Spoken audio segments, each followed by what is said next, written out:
Hi, my name is Franziska Paulmann. Welcome to my talk on NGOs as moral agents. I will start by talking about some preliminaries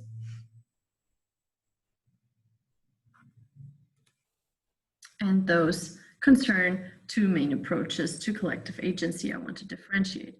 One is the collective action approach and one corporate agency approach. And even though I know that both come in multiple facets, I argue that they can be separated along specific lines of characteristics. Both approaches complement each other and can help to understand collective action regarding moral responsibilities, duty distribution, and global ethics. So what follows is a short overview along the differences between both approaches. I will start with collective action approaches. Membership in those collectives or loose groups looks different from membership in corporate agents.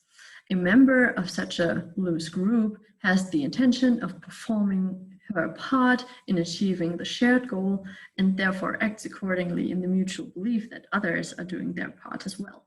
One example of such an action is dancing together. Membership persists as long as the shared action is ongoing and the individual does not withdraw from doing her part for the shared goal. If this goal is some morally important end, the individuals also have to regard moral reasons. They can do this since at least most individuals are moral agents themselves. And one example for such a collective moral action, I would say, is protesting.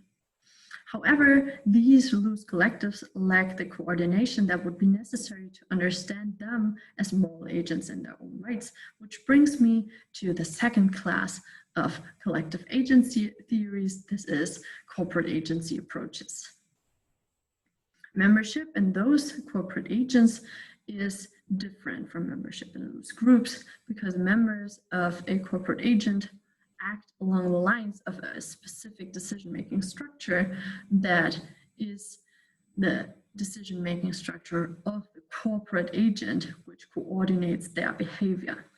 Individuals occupy certain roles and positions within the structure and act due to their specific roles within this and not as the individuals they privately are and not on the beliefs or intuitions that they hold privately.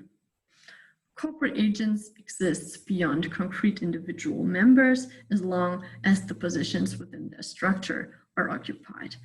One example or some examples frequently used in the literature for some corporate agents are firms, governments, universities, and the like. Moral reasoning can figure in at least in two ways.